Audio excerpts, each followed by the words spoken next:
Назарларыңызға бүгінгі күннің басты жаңалықтарын ұсынамыз. Қазақстанның Моңғолиядағы елшісі Моңғолия мемлекеттік ұлы хурал төрағасының қабылдауында болды. Кездесу барысында Моңғолия мемлекеттік ұлы хурал төрағасы Гомбожавын Зандан Шатар өзара іс-қимылдың түрлі салаларындағы Қазақстан-Моңғол қатынастарының дамуының оң динамикасын атап өтті. Ауыл шаруашылығы министрлігі отандық нарыққа қазақстандық алманы қайтаруға ниетті. Аталған министрлік 4 жыл ішінде шетелден импортталатын ауыл шаруашылығы өнімдерін отандық өнімдерге алмастыруды жоспарлап отыр. Сондай-ақ биыл жылына 2000 гектарға бақ отырғызу жоспарланған. Индустрия және инфрақұрылымдық даму министрі Бейбіт Атамқұлов министрлік ұжымына жаңа вице-министр Динара Щеглованы таныстырды. Ол салаларды цифрландыру мәселелеріне және министрліктің жобалық кеңсесіне жетекшілік ететін болады. Медициналық қызметтердің сапасы артады.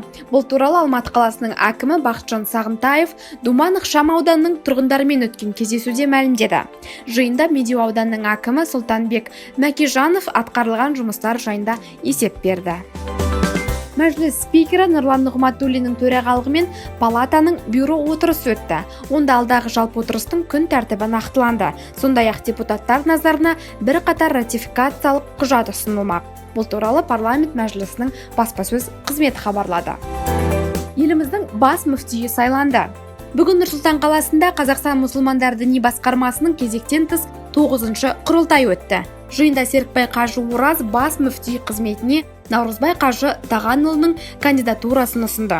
Құрылтайға жиналған 300 делегат Серікбай Қажы Ораздың ұсынған кандидатурасына бір ауыздан дауыс беріп қолдау көрсетті. Бүгін Шымкент қаласының әкімі Мұрат Әйтеновтің өкімімен қала әкімінің орынбасары болып Исахов Мақсұт Пернебайұлы тағайындалды. Мақсұт Пернебайұлы 1974 жылы туған. Білімі жоғары, мамандығы бойынша ауыл шаруашылығы өндірісінің экономист ұйымдастырушысы, заңгер.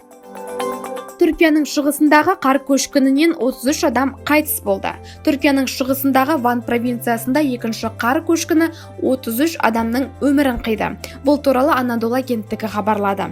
Қайтыс болғандардың ішінде қауіпсіздік күштерінің 11 мүшесі, оның ішінде 8 жандармерия офицері бар. Жалпы 50-ден астам адам жарақат алған. Қазақ қоғамына қандай медиа қажет тақырыбы елордада өтіп жатқан Казфорум 2020 қазақ тілді медиа өкілдеріне арналған форумның пленарлық отырысында көтерілді. Қатысушылар интернет пен жаһандық цифрландыру ғасырында жаңа медиа мен дәстүрлі бақтың сұранысы туралы сұрақтарға жауап беруге тырысты. Түркістан облысының әкімі Өмірзақ Шөкеев облыс орталығынан шалғай аумақта орналасқан аудан тұрғындарымен жүздесу үшін Шымкент қаласына арнайы барды. Тұрғындардың мұң-мұқтажын тыңдап, заң аясында жауап берді. Кей мәселе бойынша тығырықтан шығу жолдары мен тәртібін түсіндірді. Абай ауданында бүркітшілер сайысы басталды. Бүгін Абай ауданы Қарауыл ауылында Абай Құнанбаевтың 175 жылдығына орай қан сонарда бүркітші шығадан қатты республикалық бүркітшілер сайысы басталды.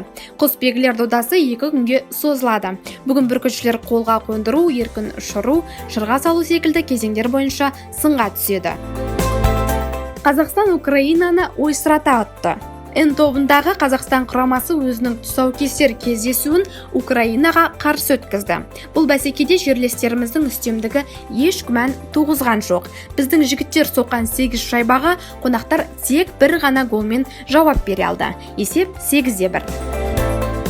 Фристайлдан жерлестеріміз финалға шыға алмады. Моңғол бәсекесінде Қазақстанның қос спортшысы Юлия Галышева мен Дмитрий Рейхерд өнер көрсетті. Өкінішке қарай екеуінің де жолы болмады. Олимпия ойындарының қола жүлдегері Юлия Галышева 77,6 ұпай жиып, 7-ші орынды қанағат тұтты. Осы және өзге де жаңалықтарды толығырақ Егемен Қазақстан газетінің бүгінгі санынан немесе egemen.kz сайтынан оқи аласыздар.